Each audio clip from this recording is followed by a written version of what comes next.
Muy buenas tardes, días, noches en donde te encuentres. Espero que estés muy bien y que los tuyos también estén con bien. Bueno, vamos a seguir ahora con el tercer módulo, ya un poco abocándonos a lo que será la relación que tiene la pedagogía con el deporte como tal, el fútbol. Obviamente para esto voy a tocar la línea muy general. Te digo, vamos a ir desmenuzando conforme vayan avanzando los módulos todo lo que se puede aplicar o lo que hay que considerar al momento de ejercer pedagogía en este aspecto, ¿no? Yo, como te lo he comentado, todo lo que se aboca aquí es de forma muy general en la relación del concepto propio de la pedagogía, más allá del juego como tal. Por lo mismo, ahorita te voy a mostrar las nociones básicas, que son, bueno, lo que trabajamos que es el deporte, el término de persona y obviamente algo que tú conoces que es el fútbol, ¿no? Y luego ejemplos y elementos a considerar en el aspecto de la pedagogía de fútbol y cómo estos se relacionan entre sí, partiendo de las nociones básicas que te voy a mostrar a continuación. Bueno, antes de iniciar con la relación como tal, partamos obviamente del deporte, ¿no? Obviamente el fútbol es un deporte, entonces tenemos que irnos, como lo dije anteriormente, desde la teoría, ¿no? ¿Qué es un deporte? Viene del latín deportare, que significa entrenamiento o placer, ¿no? Se define como actividad o ejercicio físico sujeto a determinadas normas y reglas, implicando la superación personal y fomento de la convivencia e integración humana. ¿Por qué es importante aclarar no nada más la parte de actividad física? Te voy a enseñar la siguiente tabla donde especificamos la diferencia entre actividad física, deporte y la deportividad como tal, los cuales se relacionan, pero hay una gran diferencia entre uno y otro. ¿En qué sentido? La primera, cuando partimos hablando de actividad física, nos estamos refiriendo propiamente a la actividad como tal que el individuo ejecuta, ¿no? Ejerce, ya sea salir a trotar, ir al gimnasio, donde no hay una convivencia de por medio con otras personas. Es algo más personal, ¿no? Cuando yo digo voy a salir a correr aquí al parque, estoy ejerciendo una actividad física que si bien me ayuda en mi salud personal, no es un deporte como tal, valga las aclaraciones que te voy a hacer aquí, ¿no? En relación al deporte, es trasladar esa actividad física hacia la convivencia en donde se promueve ahora sí el desarrollo y crecimiento integral de la persona. Ejemplos, propiamente el deporte que estamos viendo ahorita, ¿no? El fútbol, baloncesto, que te gusta hasta el tenis, el pádel, el badminton, fútbol americano, tochito, etcétera, etcétera, etcétera, donde ya la actividad física pasa a tener una cierta integración y en la integración vamos desarrollando lo que son los valores. Y este desarrollo de valores cae en lo que es la deportividad como tal, ¿no? Lo que enseña o lo que se enseña a través del deporte, ¿no? Que son el trabajo en equipo, el respeto, manejo de frustración, entre otras tantas enseñanzas que te deja el hecho de practicar un deporte. Entonces, para aclarar otra vez, la actividad física nace de algo muy personal, muy particular, que conlleva la, por así decirlo en un término un poco brusco, soledad en la actividad personal. El deporte ya se relaciona más la persona con otros seres similares en el gusto deportivo y la deportividad es lo que te deja la propia actividad deportiva. Esto es en relación al deporte como tal. Vamos a ir cayendo un poco más a lo que es ya la persona, porque también es importante definir en estos términos qué es persona, quién es persona. Pudiéramos abocarnos mucho más profundidad, pero vamos a tratar de simplificarlo. Una persona es un animal racional individual, todos somos individuales, tenemos características individuales con capacidad de conocer el bien, distinguirlo del mal y optar por él. Tenemos una tendencia natural, valga también la aclaración de que las personas tienen una naturaleza que opta siempre por dirigirse al bien. Entonces, vamos a aterrizar un poco al deporte. Al ser animales racionales con una individualidad personal cada quien, pues tenemos una variedad de personalidades y diferentes tipos de personas a tratar. Por eso es importante recalcar y retroceder un poco a lo que les dije en los primeros módulos, de que es importante conocer las características personales, gustos, pasiones, defectos, todo lo que engloba la persona que se tiene enfrente, ¿no? La pedagogía, para hacerlo más sencillo, se ejerce donde hay personas. Donde hay personas se puede ejercer pedagogía. No tienes que estudiar pedagogía o estudiar ser para entrenador, un formador, un capacitador necesariamente para ejercer pedagogía. Puede ser una mamá, puede ser una secretaria, puede ser un secretario, puedo ser un cocinero, puedo limpiar baños. Todo tipo de profesión es válida para ejercer pedagogía porque en todos los lugares hay personas. Donde no hay personas no se puede ejercer pedagogía. Entonces es importante hacer esta aclaración para tenerlo también presente de cara a los posteriores módulos que vamos a ver. Bueno, partiendo de esto, obviamente vamos a definir de forma muy general lo que ya conocen, lo que manejan, de la forma más sencilla posible. Se puede, obviamente, agregar más o quitar o resumir, que es el fútbol, ¿no? Que es un juego que incluye dos equipos de 11 jugadores cada quien, ¿no? Donde hay un árbitro, una autoridad de por medio, donde cada equipo pues tiene que buscar trasladar el balón que se tenga para mandar un gol en portería rival, ¿no? El balón solo lo puede tocar con las manos el portero, ¿no? Que es quien defiende la portería. Esto es en términos muy generales de las nociones que tenemos que considerar al momento de contemplar lo que es la pedagogía aplicada al fútbol. Recapitulo. Deporte y también diferenciar entre actividad física, deporte y deportividad. La persona y en este caso, propiamente hablando, ¿qué deporte? Pues el fútbol. A continuación, yo te voy a poner un pequeño video para que tú lo reflexiones, para que lo tengas presente. Un pequeño video de 2 minutos sobre que habla del poder o lo que se pretende cuando se habla de pedagogía en el fútbol. Para que esto lo analices, lo reflexiones con calma y ahorita comentamos algunos puntos que vayan sondeando. Agilidad, precisión y técnica son algunas de las habilidades individuales que se necesitan para el fútbol.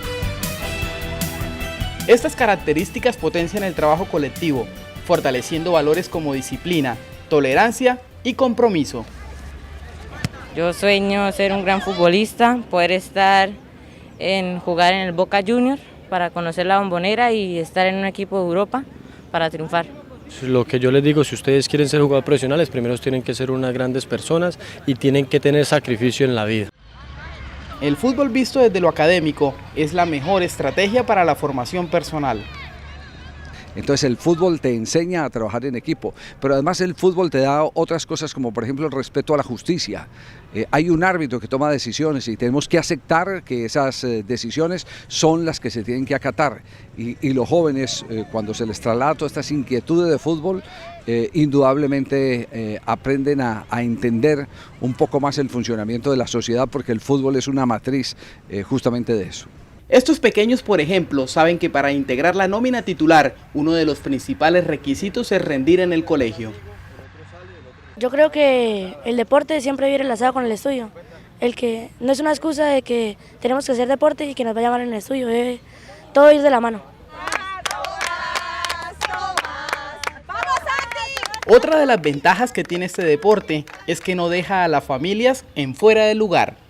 Se comparte, sí, uno fuera de la cancha pues obviamente también pues se estresa y obviamente quiere que sus hijos hagan lo mejor y obviamente pues eso permite que se integre la familia. De esta forma quisimos profundizar en los beneficios del fútbol. Y lo que queda claro es que sí es mucho más que un gol.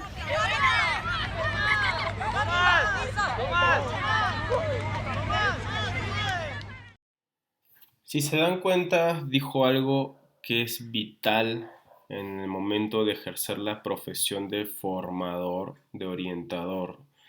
Antes que ser mejores futbolistas, tienen que ser mejores personas. Ya lo he dicho anteriormente, en la medida que nosotros vayamos tratando a la persona, esta persona, dentro de las herramientas que nosotros le demos para que ejerza mejor su profesión y crezca integralmente, va a poder hacer las cosas mejor. ¿no? Teniendo una buena persona, vamos a tener un buen futbolista.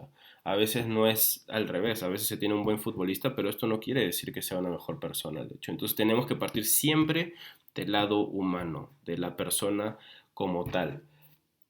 Voy a ponerles un ejemplo también de cómo en sí el fútbol es un medio, o tal vez el medio más poderoso, hablando del deporte, para formar no nada más en la parte de campo, sino de las lecciones de vida que con una simple conferencia de prensa ya te puede dejar 3, 4 lecciones para la vida, ¿no? Para que vean el impacto o la importancia que tiene el fútbol en la vida de las personas y cómo, orientándolo de la mejor manera, puede ser un buen medio de impacto social para la conciencia, valga la redundancia, social de todas las personas a las cuales les interesa este deporte.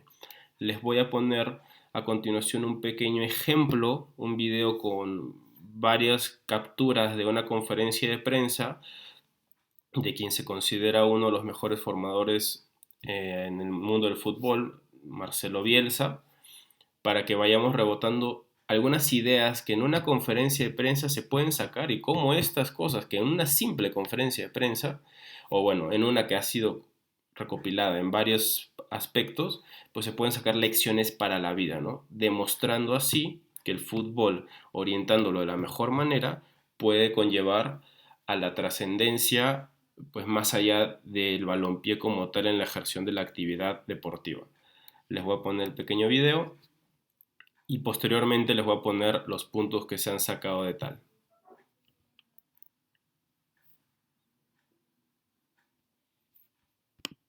Y mire, si usted no premia un proceso que obtuvo menos de lo que consiguió, si no lo premia, no hay mucho riesgo.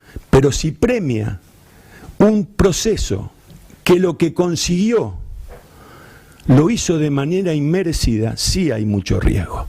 El que cruza el jardín, lo decía Menotti, evitando el ángulo de 90 grados, pisa la flor y llega más rápido. El que recorre el ángulo de 90 grados tarda más, pero no daña la flor. Tuvimos el año pasado. Del éxito y del fracaso se sale vestido. La vestimenta con la que salen estos 22 jugadores de cara al futuro es mucho mejor que la vestimenta con la que salieron los 22 jugadores después del éxito. ¿Me entiende? No supe gestionar el éxito. Sí supe gestionar la adversidad. Dije toda la verdad, pero yo hace mucho que sé que la verdad debe ser dicha cuando uno tiene un rol de conductor, si el efecto de decirlo mejora al colectivo. No si mejora a quien lo dice. Yo digo muchas menos cosas de las que conozco y de las que sé.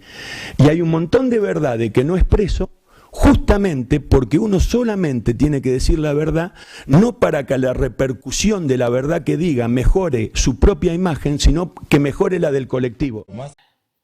Bueno, ya pudimos escuchar algunas ideas centrales de una conferencia de prensa muy normal de alguien del calibre de Marcelo Bielsa, pero a lo que voy con este ejemplo es que ustedes se den cuenta de que el fútbol no es nada más juntar 11 contra 11, patear un balón y ver quién gana, no, va más allá de eso, trasciende más, rompe barreras, tumba paredes, ¿no? Aquí les voy a poner algunas ideas de lo que se pudiera sacar profundizando un poco en su entrevista, ¿no? El primero de ellos, como ideas de aprendizaje de una simple conferencia de prensa de fútbol, es que hay que buscar siempre el bienestar grupal anteponiendo el reconocimiento o beneficio personal, ¿no? Muchas veces pasa que los elogios o la imagen se la gana el capitán del equipo, el entrenador, alguien que esté un poco más concurrido con los medios sociales propio de la imagen que él ejerce o que los medios le dan por sobre encima del resto, ¿no? Él, como mensaje pedagógico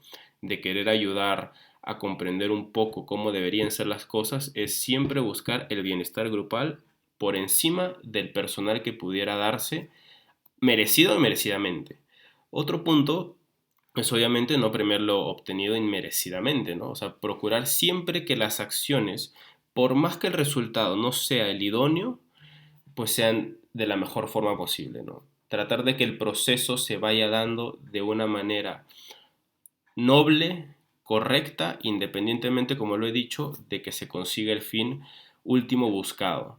Esto es una lección para la vida. Como lo he dicho anteriormente, la pedagogía aplicada al fútbol lo que tiene que buscar es que seamos mejores personas, y en ese trayecto de buscar ser mejores personas no tiene que dejar enseñanzas para la vida, ¿no? Sea en cancha, en una conferencia de prensa, en el vestuario, fuera de, atendiendo a los medios, atendiendo a aficionados, siempre conllevando a ese crecimiento que nos ayude a ser mejores.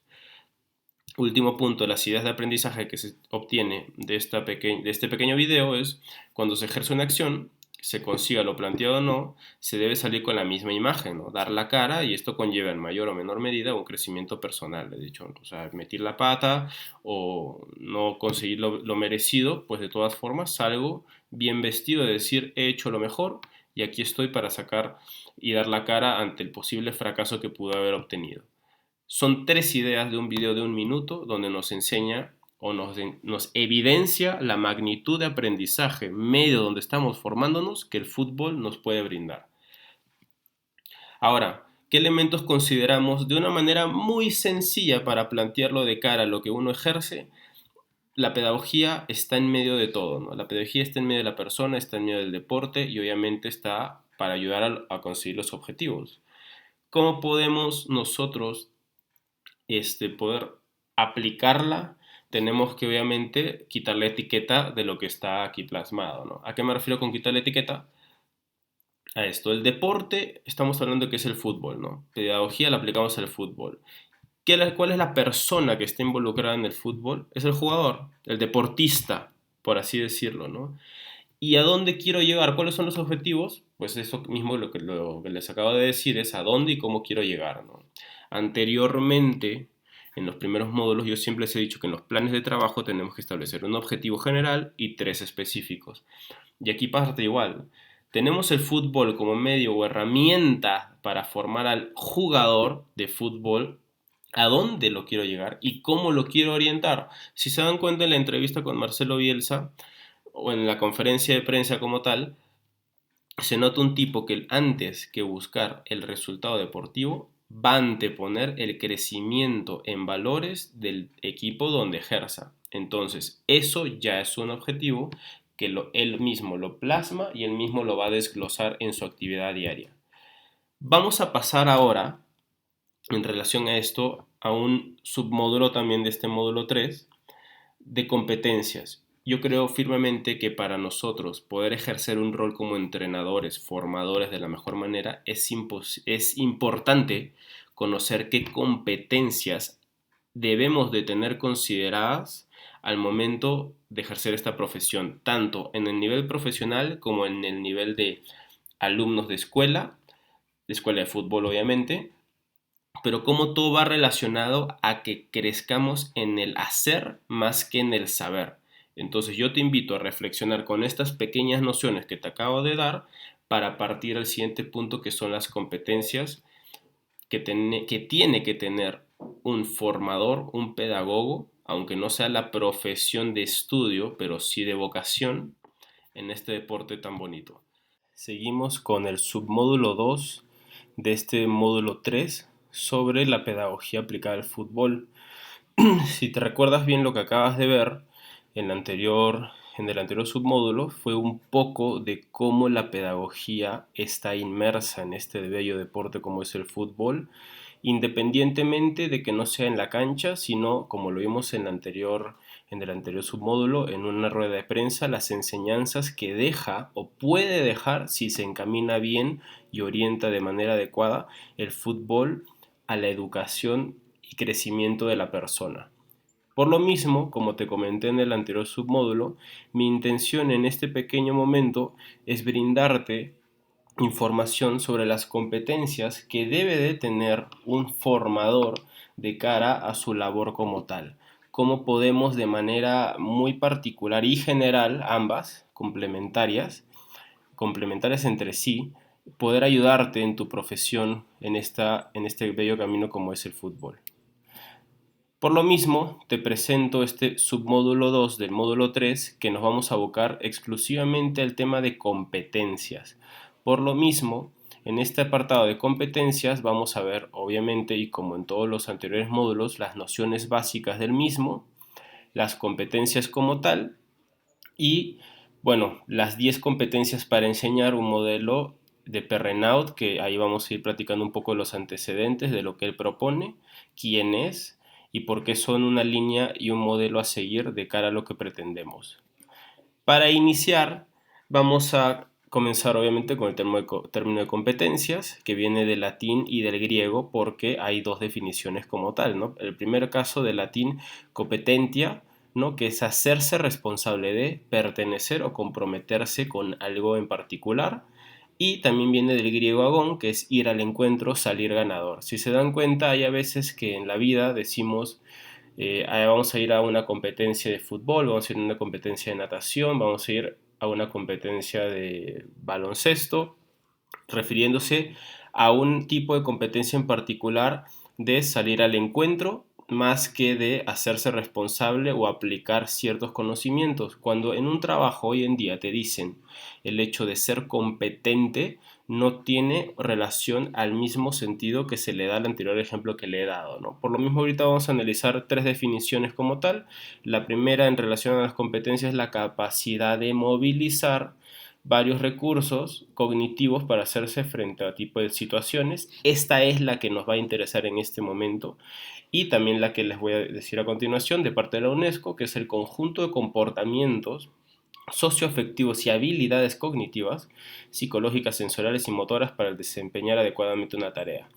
Recuerden que las personas tenemos un comportamiento que es el reflejo de la propia conducta que tenemos todos los seres vivos, ¿no? Incluyendo los animales.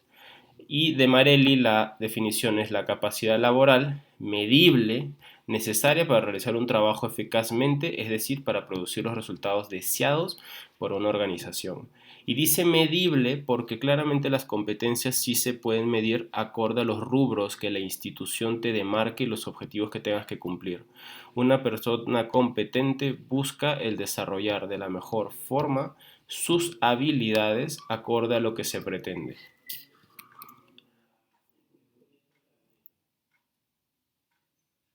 Por lo mismo, ahorita vamos a ver la siguiente diapositiva que va abocada al tema de las competencias como tal. Como lo comenté anteriormente, vamos a ver 10 competencias, como lo llama el sociólogo Philippe Renaud, 10 competencias para enseñar. Los antecedentes que tiene él, bueno, fueron impulsadas, como lo acabo de decir, por Philippe Renaud, el suizo que nació en 1954 y él tiene un doctorado y es especialista en lo que es antropología y sociología, ¿no? Los aportes de él han hecho un cambio, han hecho mucho ruido, han hecho un impacto muy grande en el aspecto educativo internacional y están plasmadas sus mejores ideas en estas competencias que a continuación te voy a mostrar. Las competencias de Philippe Renaud lo que buscan es contemplar todo lo que abarca el proceso que debe de tener una persona, un alumno, un estudiante de cara a su educación. Ahora bien, él se ha abocado efectivamente a lo que es el área escolar. Yo lo que voy a darte en este pequeño momento son herramientas que se puedan relacionar al aspecto deportivo. Como lo he hecho anteriormente, inclusive en las teorías pedagógicas, voy a buscar la forma de relacionar todos estos contenidos al aspecto deportivo para que puedan ser de tu reflexión, como lo marcamos al inicio, porque estos espacios son de reflexión más que de imposición, y de cara a esa reflexión tú puedas tener presentes ciertas nociones básicas en el proceso de enseñanza-aprendizaje de cara a los grupos que se tengan, sean en categorías inferiores, fuerzas básicas, o bien primer equipo o un equipo de adultos de primera división o de alguna liga donde actualmente te encuentres o quisieras estar. Entonces, dicho esto, voy a comenzar por la primera de todas estas competencias, la cual parte de los siguientes puntos.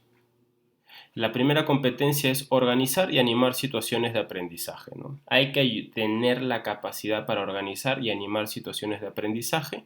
Para esto se ven los ciertos puntos, que el primero de ellos es conocer los contenidos, conocer qué se tiene que enseñar y cómo eso lo podemos traducir y lo podemos trasladar a objetivos de aprendizaje en el área que nos interesa que los alumnos se desenvuelvan, ¿no?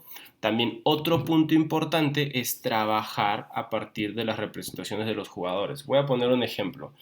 A mí me llega un jugador que tiene la noción básica de que el golpeo de una determinada acción se hace con cierta parte del cuerpo.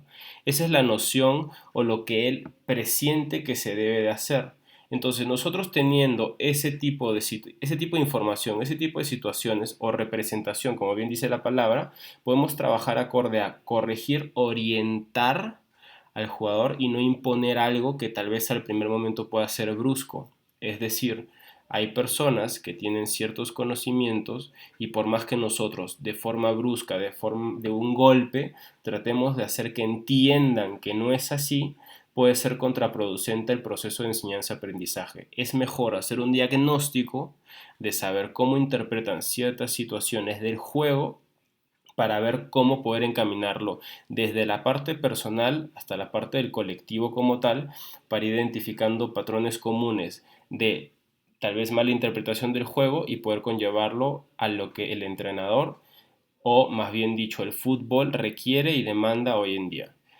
Otro punto es trabajar a partir de los errores y obstáculos en el aprendizaje, ¿no? Nosotros, si bien tenemos que tener fortalezas y destacar las virtudes que tenga un equipo, también tenemos que contemplar cuáles son los déficits o limitaciones que pudiéramos encontrar en un grupo que impidan adquirir cierto aprendizaje o orientarlos, en este caso, posiblemente como ejemplo, a un modelo de juego que sea de nuestro agrado, ¿no? Es importante identificar esos puntos también para considerarlos en cuenta al momento de hacer una planeación y también en la elección de los mismos jugadores. Otro punto es construir y planificar dispositivos y secuencias didácticas. Lo hemos dicho al inicio, en el primer módulo, es importante tener las herramientas didácticas que puedan ayudarnos a esta construcción del aprendizaje para una mejor adquisición y retención de lo que pretendemos. Y como último punto es implicar a los jugadores en actividades y proyectos de conocimiento, es decir, al momento de nosotros ejercer la profesión como formadores, tenemos que hacerlos partícipes del aprendizaje constante, no solo en la práctica, sino involucrarlos en que sigan aprendiendo e impulsándose en áreas que pudieran contribuirle a la principal, que en este caso es desarrollarse como jugadores de fútbol. Como segunda competencia, ya partiendo después de esta primera, que es organizar y animar situaciones de aprendizaje, nos vamos a encontrar con la competencia de gestionar la progresión de los aprendizajes, ¿no? Esta conlleva también 5 puntos importantes a tomar en cuenta. La primera es concebir y hacer frente a situaciones, problema, ajustadas al nivel y a las posibilidades de los jugadores, ¿no? Tenemos que ir evaluando qué situaciones se nos pueden presentar problemáticas o complicadas para cierto nivel y a las posibilidades que los jugadores puedan solucionarlas. Nosotros no podemos pretender que un jugador reaccione ante una misma problemática del juego que como lo resolvería otro tipo de otro jugador. Entonces sí es importante que nosotros hagamos conciencia de esto para tener un mejor análisis, una mejor elección al momento de planificar toda nuestra estructura de trabajo. Otro punto es adquirir una visión longitudinal de los objetivos de aprendizaje, ¿no? Tenemos que ir pensando siempre no en el estancamiento, en el momento del planteo de objetivos hacia un determinado fin, sino tenemos que ver más allá. Decía Cachito Vigil, el famoso entrenador de las Leonas de Argentina, cuando ganaron su primera medalla olímpica en la historia en hockey sobre césped, que los sueños tienen que ir más allá de las metas, ¿no? Entonces nuestros objetivos no pueden ir muy estancados, la visión tiene que ir más allá de los objetivos que se plantean en el momento. Entonces tenemos que ir teniendo una visión más allá de lo que efectivamente o necesariamente se puede plantear en el momento. Otro punto es establecer vínculos con las teorías que sostienen las actividades de aprendizaje. Vimos en el anterior módulo algunas teorías pedagógicas. Hay que tratar de enlazar todo lo que hagamos basado en un sustento teórico existente, válido para la aplicación de lo que vayamos haciendo, tanto en materia deportiva como en materia pedagógica, porque a fin de cuentas lo que hacemos al entrenar es ejercer una vocación de pedagogía total al momento de instruir a jugadores. Otro punto es observar y evaluar a los jugadores en situaciones de aprendizaje, ¿no? Según enfoque formativo. Tenemos nosotros que al momento, y esto es algo genérico, cuando tenemos un entrenamiento, que observamos pues cómo va rindiendo en el día a día, no nada más semana con semana, sino es un proceso continuo del día a día. Luego viene el partido, también lo observamos y vamos evaluándolo en relación a los ejercicios que vayamos poniendo, la integración grupal que vaya teniendo, la acomodo, cómo se va condicionando, entre otros aspectos. También tenemos que evaluar cómo va entendiendo y va sintiéndose en las situaciones de aprendizaje en los entrenamientos, para ver cómo va aprendiendo, cómo va evolucionando, pero también qué lo está limitando tal vez a adquirir ciertos aprendizajes por las mismas situaciones que se le presentan, ¿no? Entonces, para esto es importante no solo el hecho de observar, evaluar, sino luego viene la parte de la intervención para orientarlo a la mejora de estos aspectos. Y como último punto tenemos la de establecer controles periódicos de competencias y tomar decisiones de progresión, ¿no? Efectivamente, al momento de hacer los objetivos, al momento de delimitar los planes de trabajo, sí hay una finalidad dentro del mismo al momento de delimitar. Por lo mismo, también se tienen que establecer estos controles de competencias, controles periódicos de las competencias que se buscan adquirir en esos momentos. Yo quiero que mi jugador en un determinado momento adquiera ciertas habilidades para el beneficio colectivo del grupo, del equipo, ¿no? ¿Qué pasa si no lo logra? Pues habrá que tomar decisiones acorde a la progresión o estancamiento que vaya teniendo. Muchas de estas veces acaban en despidos, relegación de categoría o suplencia, por ponerlo de un término más sencillo. Por lo mismo es necesario hacer un seguimiento puntual para ver la progresión del jugador en las diferentes situaciones que se le vayan presentando, tanto en entrenamientos como en los partidos, para tener un análisis más completo. Esta es la segunda competencia. Vamos a pasar a la tercera, que será la de elaborar y hacer evolucionar dispositivos de diferenciación, ¿no? ¿A qué voy? Son 3 puntos importantes, que la primera es compartimentar, extender la gestión de grupo a un espacio más amplio. Nosotros en muchas ocasiones, y esto va tal vez para las categorías inferiores, que tienen espacios más reducidos a veces de trabajo, propio de que es una cantidad de alumnos, de jugadores en categorías inferiores, que pudiera limitar tal vez el desarrollo propio de las nociones que se pretenden, tratar de extender la misma gestión a un espacio mucho más amplio como tal, y en categorías mayores, a lo que va resumido esto y dirigido, la gestión no puede ser únicamente interna en relación a lo que se percibe como un entrenamiento como tal, un análisis con una nutrióloga o cuestiones de peso, de desayuno, del gimnasio, no, sino que tenemos que conllevar que la formación que van recibiendo se llegue hasta sus hogares, hay un seguimiento puntual de su evolución de cara a una progresión grupal para todos. Por lo mismo, el siguiente punto también va la parte de practicar un apoyo integrado, trabajar con los jugadores con grandes dificultades. Es decir, cuando hablamos de un apoyo integrado, queremos decir que no nada más, efectivamente, como lo dice el segundo punto, es trabajar con aquellos que tuvieran más dificultades para adquirir ciertos conocimientos, sino de integralmente apoyar al jugador a la adquisición de ciertos conocimientos, inclusive desde el hogar, como lo comentaba, para una mayor resolvencia y desplazamiento dentro de su profesión en el terreno de juego y crecimiento integral como persona. La tercera será la de desarrollar la cooperación entre jugadores y ciertas formas simples de enseñanza mutua. Es importante, y lo comentaba anteriormente también, valga la redundancia, el hecho de integrar y hacer grupo, hacer familia entre los mismos miembros del equipo, ¿no? Por lo mismo es importante desarrollar estrategias para que los jugadores cooperen entre sí, tanto en el terreno de juego como externamente, sin afán de nosotros forzar amistades, sino que ese tipo de situaciones se van dando de forma natural, propiamente de los vínculos de relaciones humanas, pero sí generar espacios que permitan ese intercambio, ese conocimiento entre ellos, que por lo menos permita la cooperación, la camaradería y por ende una enseñanza mutua de persona a persona, porque yo siempre lo he dicho, no hay nada más bueno que conocer la interiosidad de una persona y ver toda la materia prima, todos los conocimientos que trae de cara a una mejora también, sonará un poco egoísta, pero personal, ¿no? Conociendo a otra persona yo puedo crecer internamente y esa es la idea al momento de hacer cooperaciones entre jugadores e inclusive el mismo cuerpo técnico y del todo el club. Luego tenemos como cuarta competencia la de, llevado de la mano con la anterior, implicar a los jugadores en el proceso de aprendizaje, ¿no? O sea, fomentar el deseo de aprender, explicitar la relación con el conocimiento, el sentido de trabajo y desarrollar la capacidad de autoevaluación en el jugador.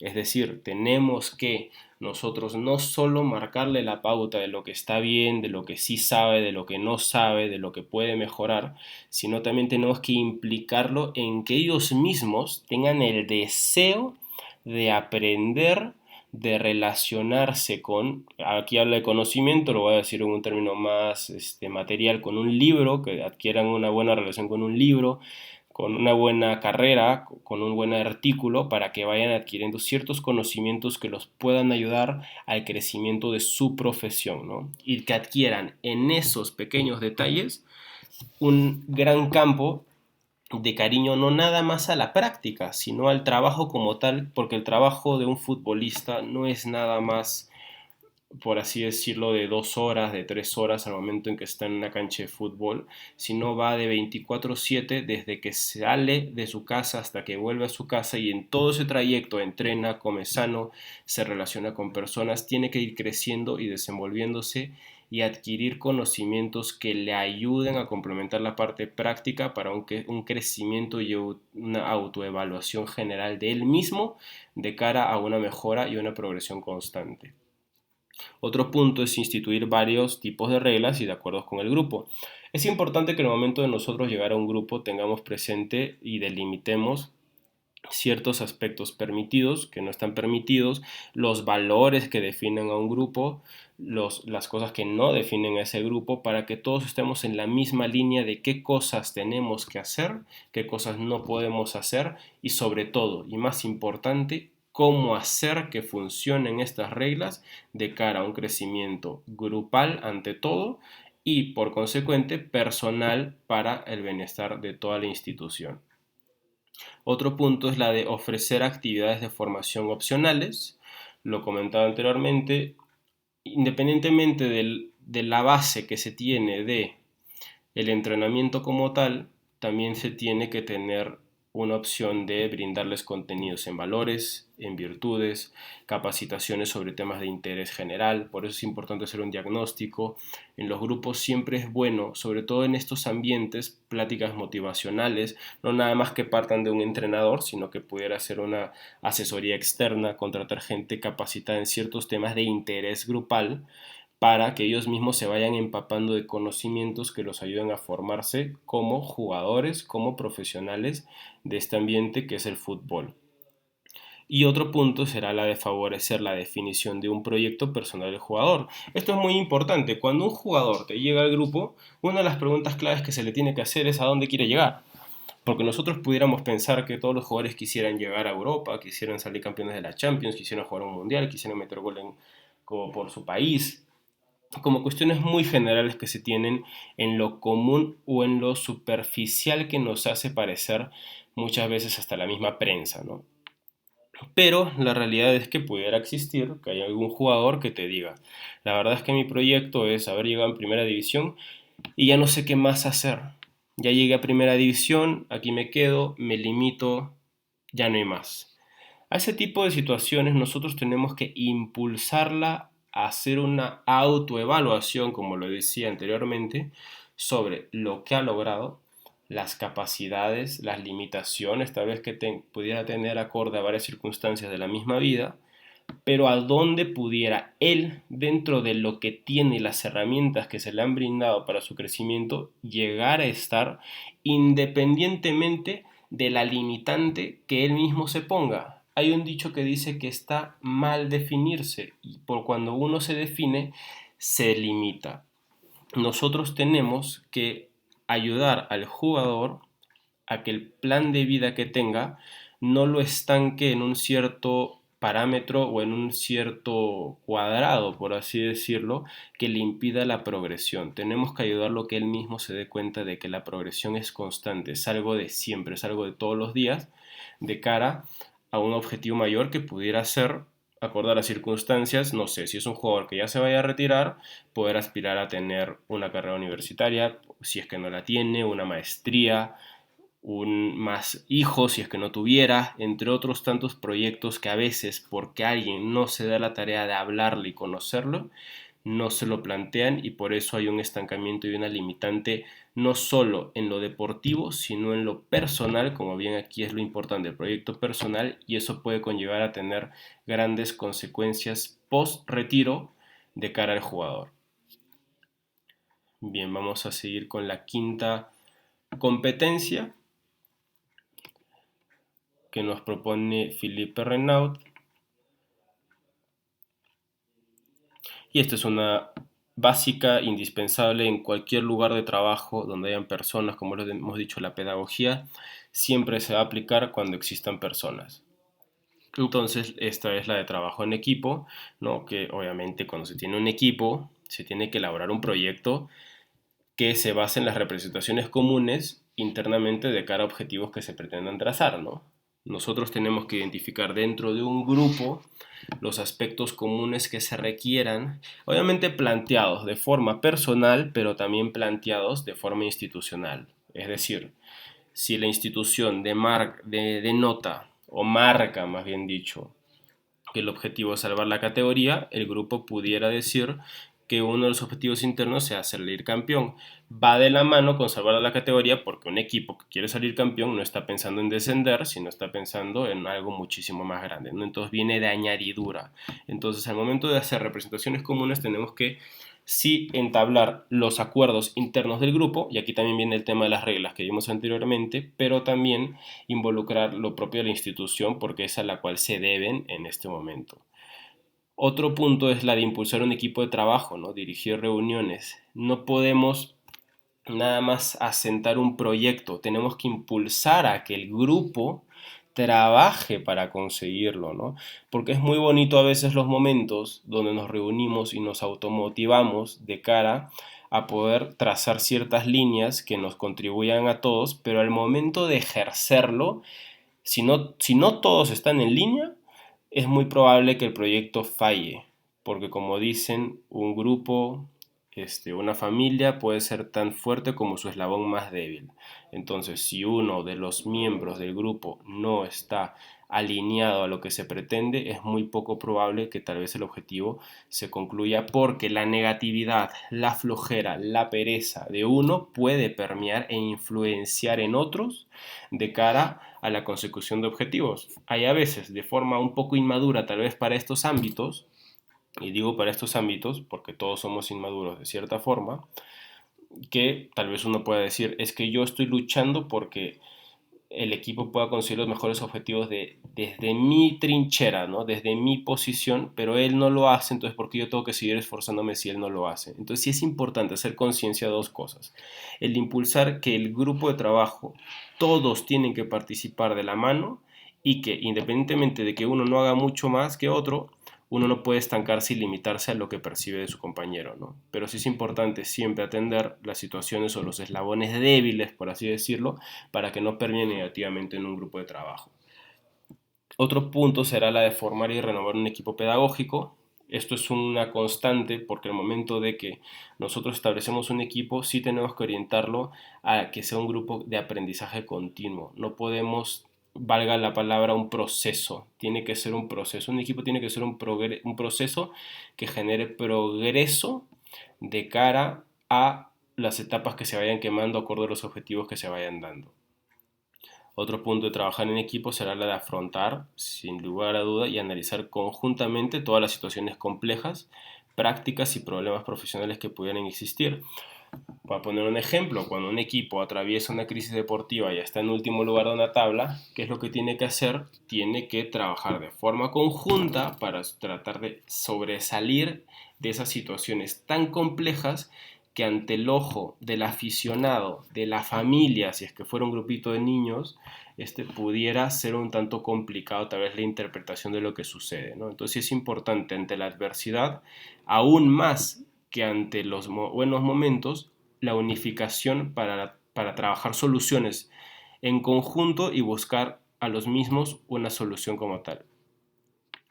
Y como último punto tenemos, sin lugar a duda y viene a la mano, hacer frente a crisis o conflictos entre personas, ¿no? En cada grupo de trabajo no es que te vayas a llevar bien con todos, eso es algo humanamente razonable, ¿no? Como lo dije anteriormente, a veces no es que te vayas a ser mejor amigo de todos los miembros, pero sí tiene que fomentarse la cooperación dentro del mismo para que no haya ninguna situación problemática.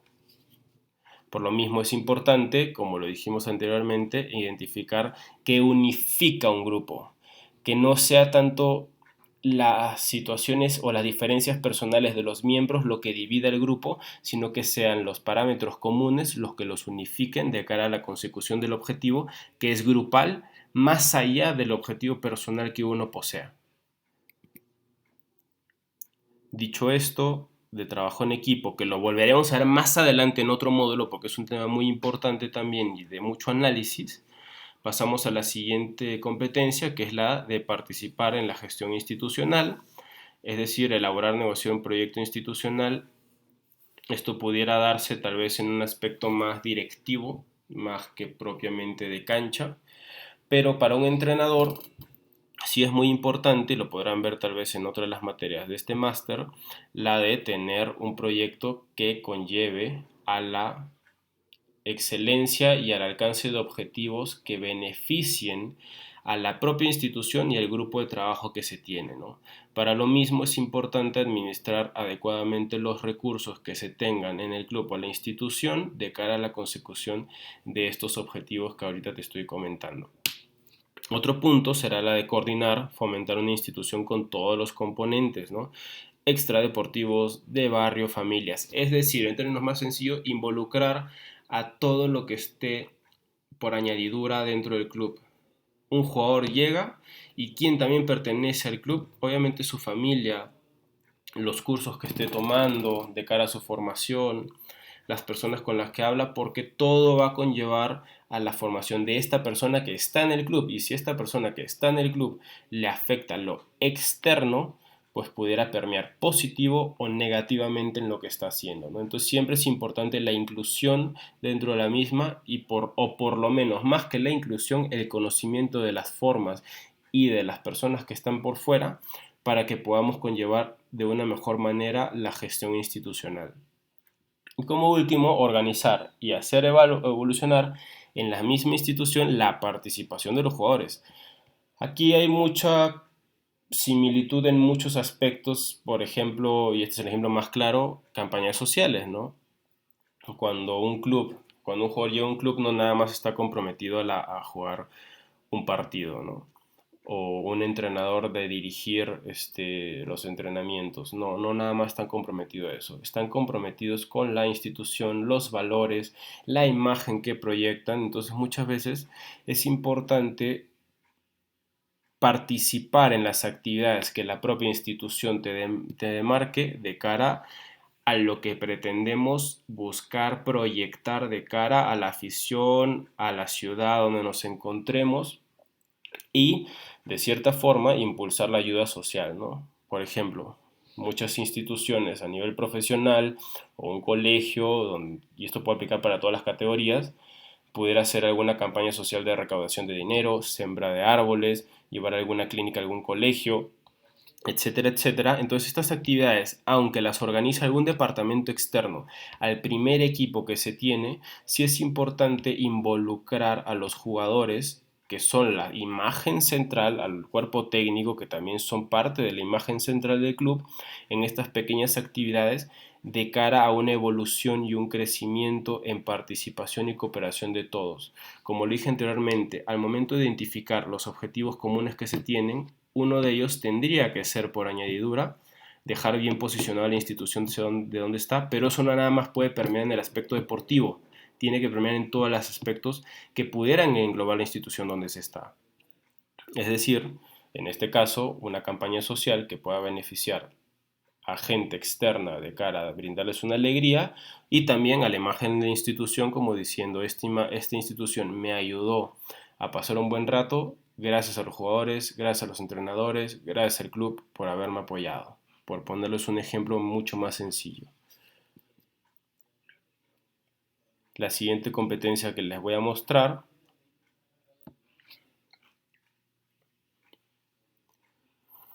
va a ser la de informar e implicar a padres. Esta efectivamente no se aboca tanto en el aspecto del primer equipo, puesto que en el primer equipo hay una tendencia que sean ya personas que no están reportando directamente a sus padres. Pudiera haber caso de algún superdotado que tuviera, no sé, voy a poner un ejemplo, 16, 17 años está en primer equipo, y ahí sí tal vez pudiera aplicar lo que vamos a ver a continuación, ¿no?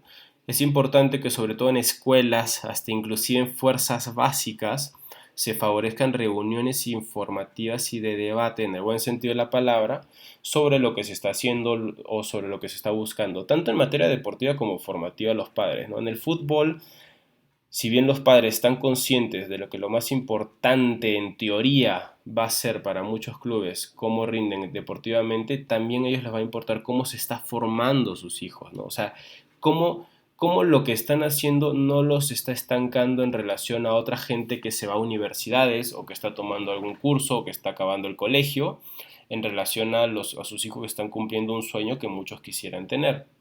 Entonces nosotros es importante que de cara a padres tratemos de informarles las ventajas y beneficios, como lo vimos en el video del submódulo anterior, que pudiera tener la formación mediante el fútbol en la vida de los hijos que tienen en la institución. Obviamente por lo mismo también es importante dirigir las reuniones. Cuando uno es entrenador también es muy importante que de la mano de los directivos que hay en un club o una institución, pues también sea la voz, porque a fin de cuentas el entrenador muchos lo consideran como el segundo padre detrás de todos estos chicos que están cumpliendo el sueño, ¿no? Y en relación a los otros dos, tocamos el tercer punto, que es implicar a los mismos padres en la valoración de la construcción de los conocimientos. Si un padre, tú le cuentas que el chico quiere seguir formándose y le da el tiempo para seguir formándose de cara a su aspecto académico, pues valorar la posibilidad de que los padres los ayuden a comprar algunos libros, para que lo ayuden al chico a informarse, leer, crecer en conocimiento, crecer en cultura y que no se vaya descuidando, perdiendo una parte importante que es la académica en la vida de estos chicos que en teoría y en su mayoría están jóvenes. Entonces, no podemos marginar ni dejar de lado la valoración y la importancia que tienen los padres, sobre todo en estas edades, donde el rol sigue siendo muy importante y el hecho que se tengan presentes en la vida de los chicos, pues puede permear muy positivamente de cara a su rendimiento, tanto deportivo como académico, si es que se le da las medidas necesarias. Como otra competencia, tal vez un poco más de genérica, sea la utilización de las nuevas tecnologías. En el momento de nosotros brindar o exponer algún entrenamiento o alguna charla técnica, sí tratar de que las medidas que utilicemos sean muy atractivas al ojo del jugador o de quien o del padre, si se le da una plática a padres sobre lo que se pretende, ¿no? Por eso es utilizar programas de edición de conocimientos, es decir, que permitan mezclar de la mejor forma lo que se pretende, pero también no descuidar la parte de la visualización, que a fin de cuentas es lo que llama mucho la atención de quien lo está poniendo, de que está poniendo atención, valga la redundancia, ¿no? Otro punto es la de explotar los potenciales didácticos, ¿no? Explotar lo que se tiene didácticamente de programas en relación a los objetivos de los dominios de enseñanza. Es muy importante también contemplar la capacidad de aprendizaje y retención que tenga el chico para también saber qué y cómo orientar las nuevas tecnologías de cara a un apoyo para que ellos puedan ir aprendiendo ciertas nociones básicas. Comunicar a distancia a través de la telemática y utilizar los instrumentos multimedia de su enseñanza va de la mano con lo que les estoy diciendo, tratar de utilizar estas tecnologías para favorecer la comunicación de cara a lo que se pretende, a los objetivos que queremos plasmar en los chicos de cara a una mejor adquisición de ciertos conocimientos de cara a su formación. Esto en relación a tecnología, esto se pudiera aplicar tal vez más en charlas técnicas o en categorías inferiores. Ahora a continuación vamos con la siguiente competencia, que será la de afrontar los deberes y dilemas éticos de la profesión. Por lo mismo hay que prevenir la violencia en la institución como tal. Hay a veces que esto se da en muchas ocasiones en academias o tal vez en fuerzas básicas, se pudiera dar por lo propio de las edades, que hay algunos roces, hay algunos piques. Entonces por lo mismo se tiene que tratar de prevenir, hacer campañas del juego limpio, de que el deporte, como lo hemos dicho anteriormente, es algo para formarnos y no tanto para generar debates ni división. Otro punto será la de luchar en contra de los prejuicios y las discriminaciones sexuales, étnicas y sociales. El deporte es un gran medio en que mejora el fútbol, que es el deporte número 1 del mundo, para luchar contra ciertos aspectos de la discriminación de todo tipo. Vemos muchas veces en las noticias que hay partidos o campañas contra el racismo, contra temáticas tal vez un poco más delicadas, pero que ayudan a la unificación más que a la división de ciertos grupos sociales o naciones como tal. Entonces sí podemos apoyarnos de estos deportes para luchar contra ciertos aspectos, inclusive desde la práctica, ¿no? Si tenemos gente dividida en opiniones de muchas cosas, tratar de unificarlas a una sola, pero sobre todo donde exista el respeto más que la tolerancia como tal. Otro punto es la de participar en la creación de reglas de vida común, lo comentaba anteriormente, ¿no? Internamente en el grupo, referentes a la disciplina en la institución, las sanciones y presión de la conducta. Esto fue el anterior punto que toqué, de que es importante sí crear las propias reglas que se tengan en cada grupo para que haya una mejor convivencia como tal. Y la de desarrollar el sentido de la responsabilidad, la solidaridad y el sentido de justicia, y yo añadiría de pertenencia dentro de un grupo de cara a la consecución de los objetivos que se pretenden alcanzar en un determinado momento. El sentido de pertenencia ayuda a que los objetivos se puedan desarrollar de una mejor manera y que las oportunidades se acrecienten de cara a lo que se viene después en materia deportiva. Otra de las últimas competencias será la de organizar la propia formación continua, saber explicitar sus prácticas. Esto va más allá del aspecto meramente el cual está demarcado un entrenador o un jugador, sino que ellos tienen que aprender a organizar una formación complementaria y continua de cara a un crecimiento integral, colectivo y personal, ¿no? Saber explicitar las prácticas, establecer un control de competencias y un programa personal de formación continua propios, que sea algo muy personal. Obviamente negociar un proyecto de formación común con los jugadores, equipo, club, red, como lo quieran plasmar, y aceptar y participar en la formación de los jugadores. Tenemos que estar presentes en los proyectos que tenga cada quien, y que nosotros podamos orientarlos de la mejor manera para que los jugadores que tengamos en nuestro equipo se puedan ir formando. Esto en materia de organizarles planes que permitan que ellos crezcan deportivamente y humanamente de cara a la contribución de una sociedad mucho mejor. Estos serían las competencias que tenemos de Perrenaut. He tratado de orientarlo lo mejor posible de cara a la parte deportiva, porque sí es importante que un entrenador conozca, sepa hacer ciertas competencias de cara a sus jugadores y que ellos sepan también hacer y conllevar su aprendizaje a un crecimiento más integral, externo a lo deportivo, que lo ayude a contribuir, como lo dije anteriormente, a una sociedad mejor. Muchas gracias y te veo en el siguiente módulo.